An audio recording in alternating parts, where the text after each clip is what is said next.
Hi everyone, I'm Heather Quinn. Nice to meet you. So this should be a little different. I'm used to being at art and design conferences and then working with industry, so I'm really excited to be here. I love playing in a different sandbox outside my field. And I also tend to be pretty conversational, so I might try to interact with you. I hope you're awake enough. I definitely need like 4 more coffees. Does anyone know what design fiction is? Or have you heard of it before? I know there's some artists here, or at least a small handful. Well, I'm going to try to present it provocatively and gently because this afternoon with my colleague Asha, who's speaking after me, we're going to do a design fiction workshop with you. So I hope this is appealing, and then you'll come play in my sandbox later today. And so I feel like it always helps me to have context for who's speaking and what they do.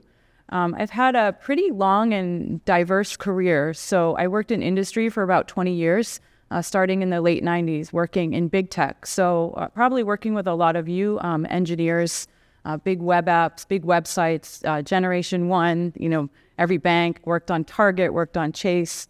And around 2008, right around the advent of the smartphone, I started to have concerns about ethics, technological implications, and so on. And that kind of leads me, I'd been teaching the whole time, now I teach. And so all these like places that I worked and played sort of come together to bring me to where I'm at now.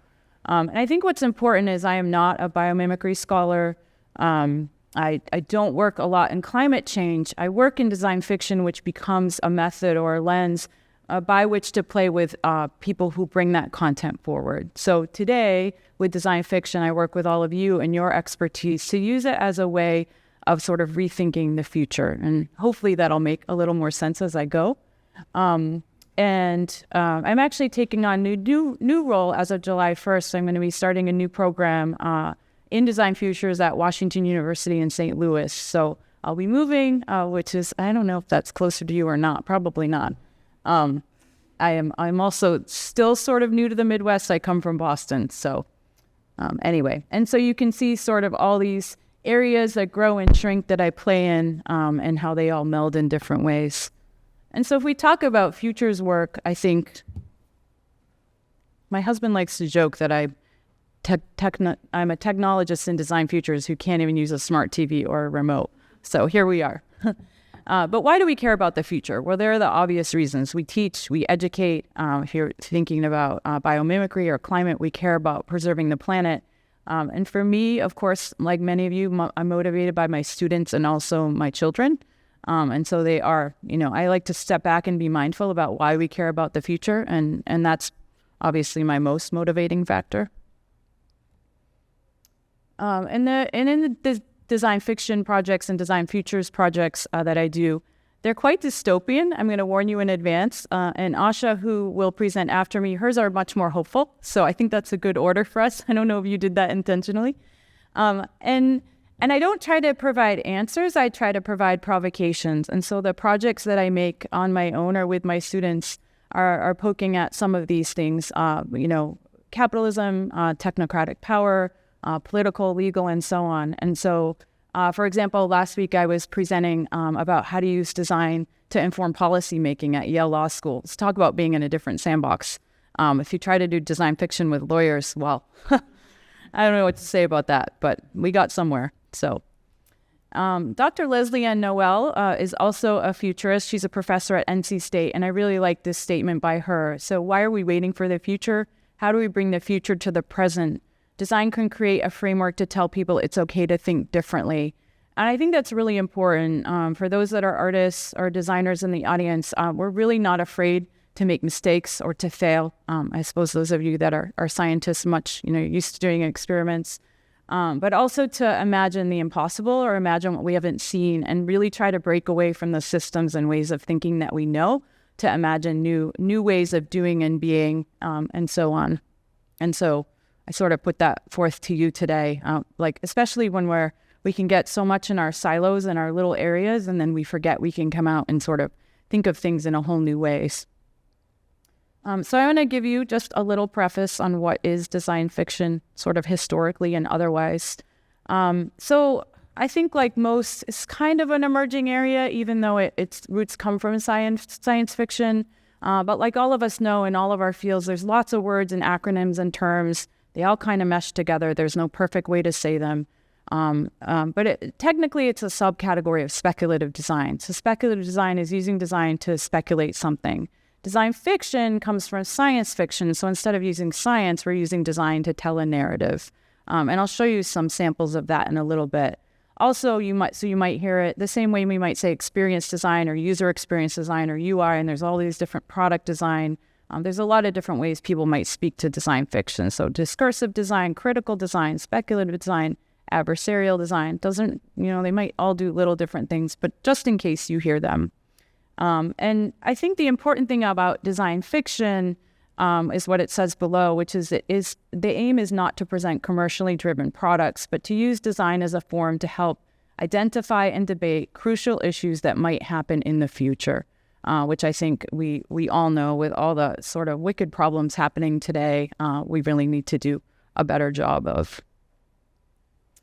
And for me, design fiction is a tool not just for imagining the future, but a lot of people will look at revisionist histories or even like how can we rethink the present. So in my thesis work, I had a sort of a triptych of stories, some that looked at the past, some that looked at the present, and some that looked at the future. And so you can kind of do it in different ways. And so the important thing is, similar to science fiction, at the core is a very strong what-if scenario. So with the pedal work or with a lot of the projects you say today, you can say, what if this? What if this happened? What if this looked like this? What if society did X, Y, Z? And it's meant to feel really unsettling and provocative. So if you see a design fiction project, you might be like, oh, like it's like that feeling in your stomach. And that means that it's working, right? I know they're really looking forward to seeing my projects now. Very importantly, like, again, the artists, designers, engineers in the room, the really beautiful thing that we can do is we can make things feel real. And especially when engineers, scientists, artists, designers work together, we can make them feel very real with our multiple brains. And so they should make the scenarios feel real enough to be possible, inspiring dialogue, interaction, and again, potentially even policy changes. So let's talk about how you create a strong provocation with a design fiction. You have the design fiction itself, which is a design artifact or an object. And that can mean a lot of different things, big, small. A strong narrative story. So you have to have a story, just like in the way a movie is, a character draws you in. It can be written, audio, or video. And you want to have some clear context. So you want to be able to tell, is it from the past, the present, or the future? So it has to be clear what it is. Together, they make us believe this could be real, allowing us to engage in conversation and debate about the possible ethical implications and determine our collective desires for the future. One thing I want to just say about that is it's really important to note that who you have at the table is really important, because if you only have, a bunch of privileged people in a room, then we are determining those futures together. And so, like all things, who you have in the room, who you have at the table, what stakeholders you have there, we can't assume that we have all the answers for what we collectively desire, and we can do a better job at sort of pulling people together. So when you create the narrative, you might hear it called world building, world making, story worlds. But what I wanted to put forth to you is there's a lot of different ways to do that, and you probably have more terms than you see here. So you can have physical prototypes, user manuals, digital applications, videos, stories, comics, documentaries, catalogs, newspapers. So anything that is an artifact that we hold and we use can become that sort of piece of design fiction. Has anyone seen this futures cone before? I feel like maybe some of you are nodding your head, right?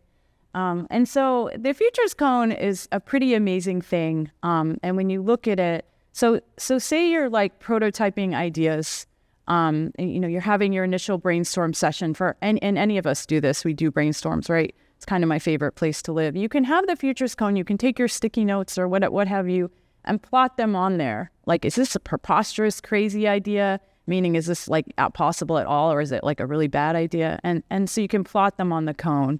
And so with the middle part, the projected future is, well, I'm probably going to fly back to Chicago tomorrow. That's like 99% likely, right?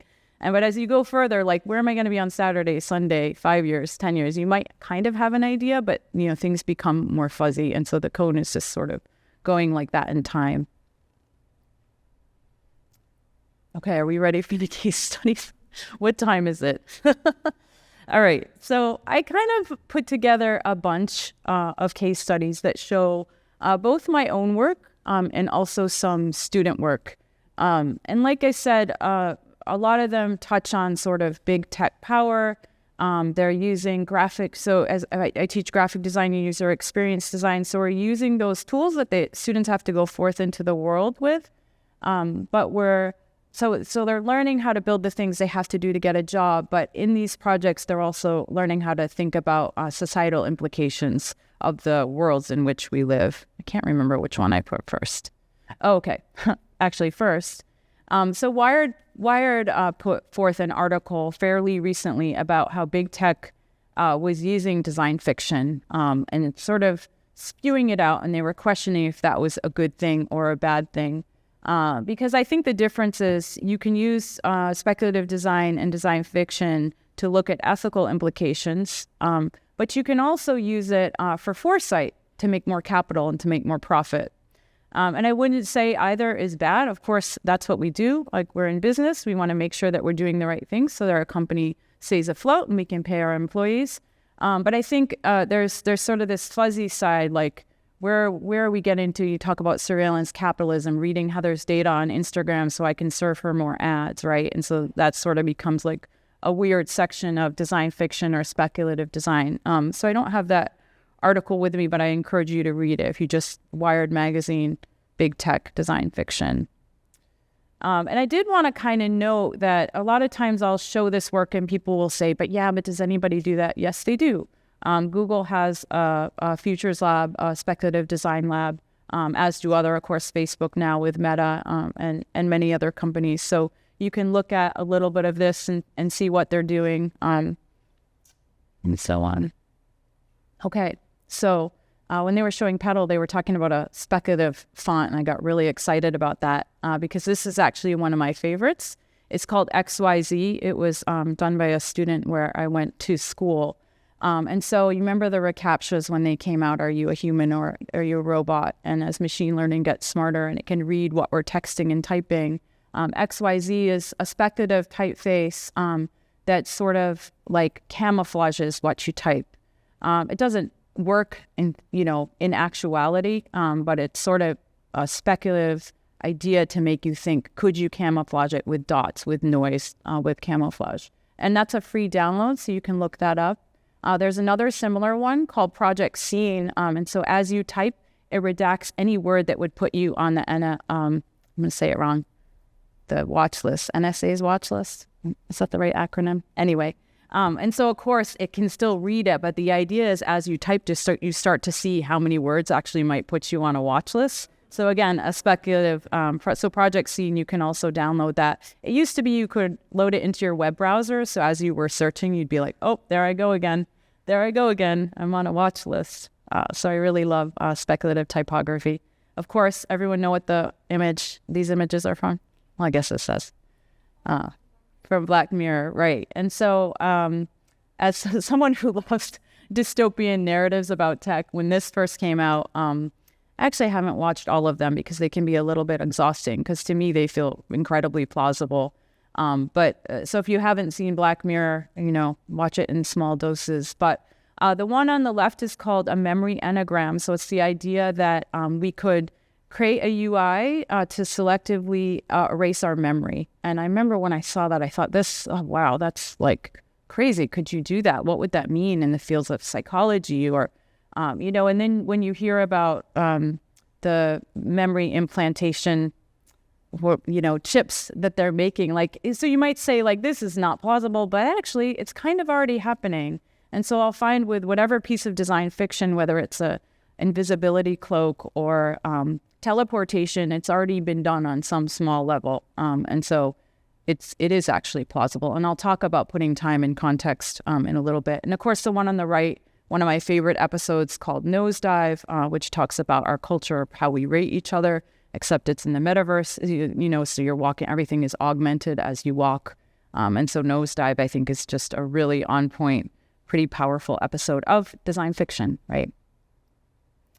Probably my most favorite studio that does this work with industry and with institution is called Superflux. They're in London. They're students of former students of Dunn and Raby, and Superflux actually does a ton of climate work and government work and speculative design for policy. So I really encourage anyone interested in this to look them up. This project was called The Mitigation of Shock, and they built an apartment from the future, and it shows how we would live with the effects of climate change. Does anyone know this project, or have you seen it before? Okay, I'm never quite sure what people have seen or not. So this is amazing because they actually built everything in the apartment. They built all the cookbooks and all the artifacts and how they lived and gardened, and it's pretty unsettling to see what it would mean to live if you couldn't really go outside because it was too warm and so on. So that's one of my favorite projects, although pretty much all of their projects are amazing. And you know this movie, probably, right? The movie Her, where he falls in love with basically artificial intelligence like a Siri. And so again, it's a film, but a piece of design fiction that sort of speaks to how we interact with AI personal assistants today. I think that's a pretty powerful movie as well. One of my favorites, of course, is the movie Arrival. It seemed on point today. Also, but because as a graphic designer and a typographer, I'm really interested in language and alphabets. And there's a great article that talks about how they hired graphic designers to kind of build this alien typeface. But they even themselves had to pull out how we even think about letter forms. And so just sort of showcasing the way that, and that's why I was so intrigued by that pedal, the font that you were talking about earlier. I have to look that up because it seemed to have some really interesting connections to pattern recognition and how we think about form. Just checking time. And so related to this is actually a project by one of my students. She calls it post-textual AI communication. And this is quite speculative. I'm going to go ahead and then I'm going to go back. And so what you can see is she's kind of thinking about how today, we don't read as much. We look at YouTube, we text with emojis. We are becoming so visual in the way that we communicate. We also use things like Grammarly. So we're using it. I do read every night. My whole family's on their phones, and no, I actually prefer physical books. Thank God, right? And so in this, it sort of looks at how these sort of visual images where they are detecting your tone, and instead of sending through text, you would be sending through images. You can see you write the story and then you send the text. And so I think that's really sort of just like a provocation or a visual piece that talks about our culture today, or kind of the way we're working. Another agency that I love is called the Near Future Laboratory. And so this is the catalog of future products that Silicon Valley's elite don't want you to see. Near Future Laboratory also does a lot of speculative work with IKEA and a couple of others. And they were one of the first really working in this space, so a good one to look up. And as you can see, it looks really real, so suddenly it feels more believable. I think that's a really nice artifact right there. Parson Charlesworth, so they have something called, I think it's called the Catalog of Posthuman Futures.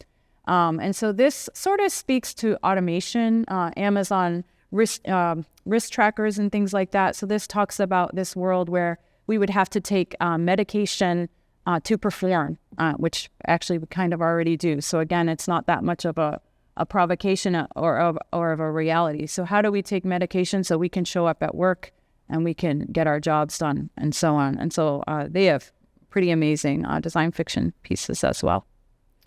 Another one, this is more in the... I know. I did warn you, didn't I? So this is created by women. It's a fictional website, store for women by women to illustrate everyone at stake in the 2020 election. So it is a website, and when you purchase one of the fake products, it gives money to women's causes. A lot of my student projects will sort of look at big tech power and connection to our government. And so we use graphic narratives. We look at flags, for example, the design of flags. And so this is the Alexa ring as our flag over the White House, because she's always listening. And what does it mean if we vote through voice tech with an Alexa machine? Nation of fulfillment.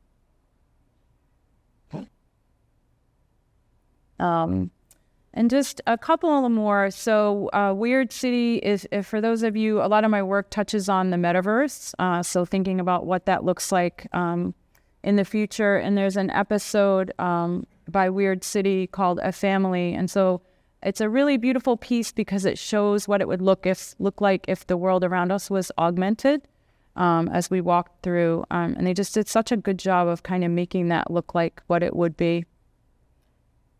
This is one of my pieces, a piece of speculative design. And so I hacked into the Metropolitan Museum of Art and augmented Sackler-donated artifacts with statistics about the opioid epidemic. And this was a provocation to kind of show what there were no laws yet, and there still aren't really around the virtual space. So by putting this out there, I can showcase a reality. What would it mean if I could augment your house? We could augment bodies, spaces. And so again, sort of a provocation showing vulnerabilities around big tech. And the one I want to end on is Tomiko Teal. And so she does this really amazing project with augmented reality. She had one in Seattle and one at the Whitney Museum of Art in New York. And so through your phone or through an iPad, when you hold it up, she shows the effects of climate change over time. And so it sort of animates and builds. So you can see as rising sea levels come up, the flora and fauna change. This one is in Seattle. And then you see it sort of replace the world that's around you. And so it's a really beautiful use of tech. And again, showing effects of climate change. So Tomiko Teal's work is also really beautiful. All right. And so this, I think, sort of speaks to just the crowd that's here today and maybe the design fiction workshop that we'll do this afternoon. So hopefully I haven't scared you all off. You can certainly be utopian this afternoon. I hope that you will be, and Asha will inspire you to do that.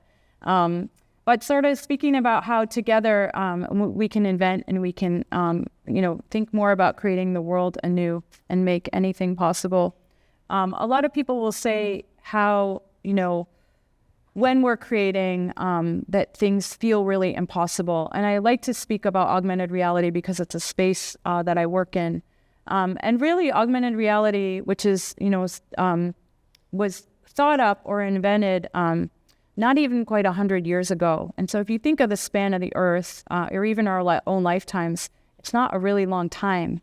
And here, for better and for worse, I don't really love it, even though they work in it. It's already here. And so I think that when we're trying to solve wicked problems or we're working on projects, it's important to remember that it might feel really far or really hard to do, but that it's really not. And so kind of trying to put time in context, whether with the Futures Cone or even thinking about things that have been invented historically, can be really, really helpful. And so today, again, especially with, I think, big tech's pervasiveness, climate change, wealth inequality, there are so many things I think that we feel overwhelmed with in the future. And so the power of design fiction and futures thinking, of course, across all of our work, I think is a really powerful tool for helping us get to a better place. I should have also said that when I use the word sustainable, I'm sure that has like many different meanings to everybody that's here. So of course I mean it in terms of sustaining the earth, but I also mean it about sustaining the world as a place we want to live, one that feels like we are safe and we are healthy. And of course, there's food and it's good food and the sun isn't burning us alive and everything. I'm not a scientist, but that's kind of how I use the word sustainable. So I have 2 more slides, even though thank you is there. One is just my contact information, which I'm sure you could have Googled me and found. But again, where I am now and where I'm going next year. So if you want to keep in touch. And then also just a few sources. So I tried to put the ones that were more evergreen and maybe more basic. So if you're interested in futures thinking or design fiction, I really think it's something that everybody can use in their work and this is just some of those. So I'll go back here, and good. All right. Do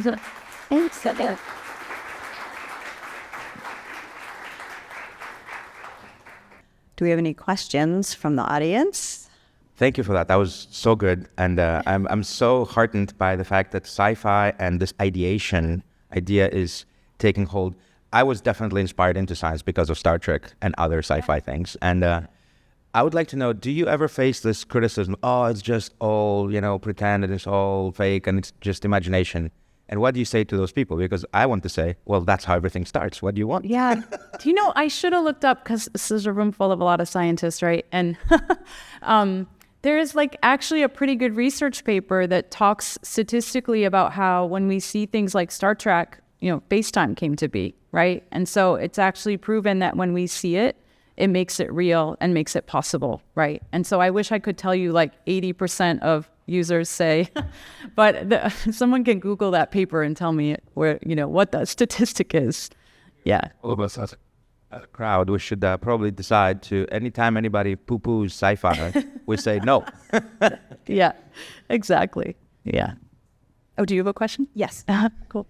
I have a little bit of a question, little bit of a comment. It sounds like we have a ton in common between Black Mirror, her, a couple of the books you mentioned. I would really love if you had any other book recommendations, like Margaret Atwood, Terry Pratchett. Yeah, I love Margaret Atwood. Dystopian, scary, because I'm really into that kind of thing. Yeah. I love books that make me a little Did anyone read Station 11? It is about a pandemic, but I didn't know that when I read it. I think I read it before the pandemic. I also feel like I'm sure I have a huge list. Of course, I'm too nervous right now to think of what it is. But I always feel kind of bad that I go so dystopian. And in my student projects, and today you'll have a choice. You can be either.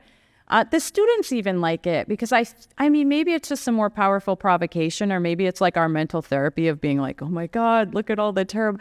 But it's a weird thing where in doing the terrible, you kind of feel better, So I'll try to. You're talking about fiction books, right? Sure. As opposed to academic. Yeah. Margaret Atwood is definitely one of my favorites, and Station 11 is. I just got the new book by the woman who wrote Station 11. That's also sort of. Margaret Atwood style, I guess. Yeah. Okay. I can't stand science fiction. I know when you said that, I was like, there's usually a divide, right? My son is always telling me all these great things. I'm like, oh God, please.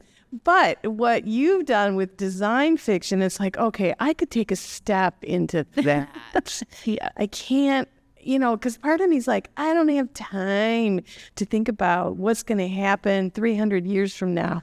But there's elements of how we have to deal with today that are in those stories. And so your presentation helped me think about it. Now, I don't know that I'm going to, watch 6 movies this weekend, because when my son hears me say this, he's going to be like, okay, this is what we have to watch.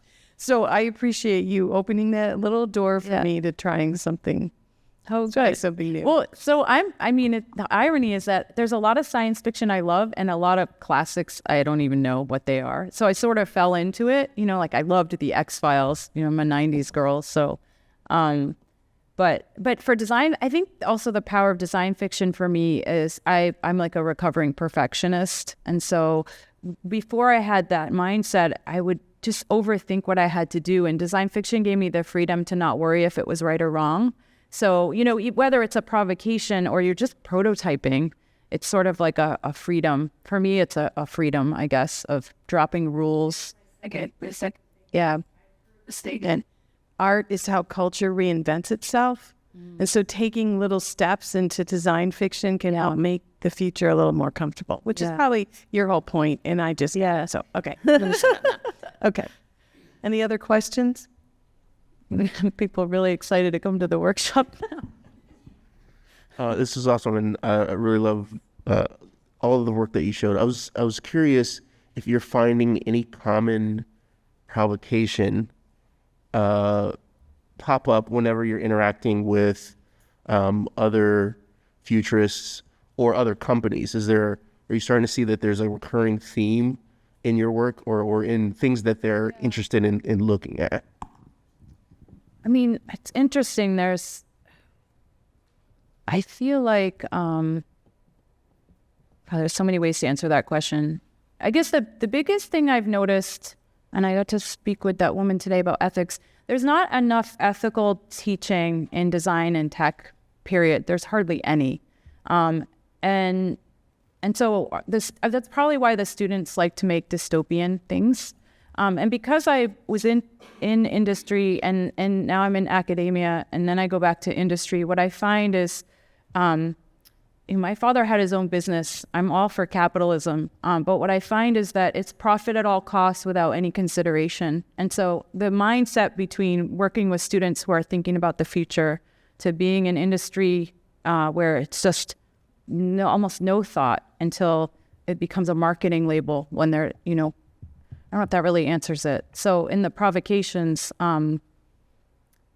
there's like a divide, I guess. And there's certainly fear. I mean, common themes: surveillance, climate, surveillance being privacy, climate. Yeah, does that answer your question? Kind of. Okay. Yes, it's part discussion. Yeah. I have a question. I'm over here. Oh, sorry. You're like, where am I? Yeah. So you talked about big tech and industry and academia, but I can see design futures working to engage with communities, thinking about futures for their neighborhoods, their communities. Like you think about when a company comes in is like, okay, we're going to design a new park, and they do their, public forum meetings. So do you see examples coming up, I guess, in your work or what you come across where you see design futures in like community engagement? Yeah, I think Asha will talk about that a little bit too. So at DePaul, where I teach now, it's very driven by Vincentian mission, service to community. And so a lot of the professors I work with work directly with, whether it's Chicago Public Schools or in the communities. And so whether it's called participatory design or participatory futures or co-creating futures, I do less of that, although I hope I will in the future, right? But yeah, you're on point with that. And I think so. Futures design, of course, is not just for industry and for students. Certainly for me, like the next space I hope to go is to policy, right? Like how can we use it to help inform policy, like the unknown, so that we know our data isn't being, all the social media disinformation, maybe that won't happen again with the metaverse if we are thinking a little more proactively about it, but certainly civic, and so on. Yeah. And your work. Yeah. Right. Do we have any? Yeah. We have to. Yeah. Yeah. My talk was short, I think. So a couple questions. Do you ever go to kindergartens and ask them what they wish existed? What's so funny is I really want to get a grant to do futures thinking with K-12. So that's sort of also in my future because they have the best imaginations, right? They're not jaded by what is or isn't possible yet. I don't know what age that happens, but yeah. Middle school. Yeah. True. Are there several core themes you see running through design fiction? Can you ask them what they mean by that? That'll probably take a while. Oh, okay. Unless Alex is listening and can hurry up and reply to it. Like themes. That could mean so many things. Yeah. Do you have anything top of mind that you're thinking it could mean? I don't know. I don't know if they mean like industry, like tech versus finance, or if they mean, I don't know. Yeah, I don't know how to answer that one. I was writing it. A little bit expansion on that. In the meantime, do you think there's a certain level of optimism that you need to have in your approach to design fiction? So, I mean, I'll see. I want to see how everyone feels today when they do the workshop. I guess that'll be telling. I think because the worlds I live in and the products that are made tend to go forth optimistically. Like if you work in tech, everything is like, isn't this going to be amazing? And no one is questioning it. I've been trying to ask myself why I always go dystopian, and I think that's why. But it leads to optimism to me, right? So with these speculative designs I'm doing about the metaverse, I don't think the metaverse is inherently bad. It can help people learn how to do virtual surgeries, for example. But, so I feel like if I can create speculative designs that look at tech in a dystopian manner, then it can more inform policy that is safer, I guess. I don't know if that answers that question or not. These are questions I ask myself too. Yeah. Or I guess what would you share with everybody here? How do you see augmented reality helping in the biomimicry designs? Oh, that's a good one. Well, so I do have some visions for pedal. Should I say them now? Or I don't want to ruin the workshop. Okay, so like, for example, when I see that tool, I think, oh, it'd be so amazing if as I went through the world and and Asha and I were talking about this, I saw a leaf. And remember, this is not my specialty, so I'm probably going to mess up what it's supposed to do. I saw a leaf, I could say, oh, what does that do? What can it inform? How can it apply to my own life? And so whatever they had the user personas. So whatever persona you are as you walk through the world, you could be learning and engaging and filtering it back in real time, right? So augmented reality just means it's in real time over your physical world. It could be really beautiful. Yeah. That's the only vision I have so far. Yeah. So as a practicing designer, I was super excited about design fiction to hear about it. I personally haven't experienced it. And the interesting thing is from the vantage point of a designer, product designer for 20 plus years now, my job is to bring that fiction to reality. So it's super interesting. And just as a side note, as far as academia in design, I also teach at the Cleveland Institute of Art. So there is hope. There is a lot of sustainable thought and conscious thought coming out of the students. I do hear the real world conversation. Always. So that's just a little preface, but the dystopian things that you showed, and I'm very sarcastic when it comes to like, well, shouldn't this be better? That sort of mentality of comment on social stuff. Do you feel that there is a polarizing effect on the dystopian sort of, well, there has to be, but does the shock work to make people go, oh man, does it help? Because I'm just as sarcastic as the apartment complex that you showed. Yeah, it's such a good question. You would think and hope it would, but don't you feel like at this point we're all so apathetic? I think that it's actually a philosophy question. Like, why at this stage in the world are we so apathetic? Like, we see it and we know it. I mean, it's the same way, like, I still have Instagram on my phone and I complain that they're spying on me, and I still have an Alexa in my house. So I'm a complete hypocrite. Because, and so philosophically, I'm sure someone in here is deeply philosophical, might talk about why in the world we're at that stage. Just being too busy to care enough, right? Yeah. But that's an excellent question, one I think about a lot. Yeah. Not to leave on that very sad note. All right. We've got the rest of the day to uplift and move on and to the workshop. So thank you very much, Heather.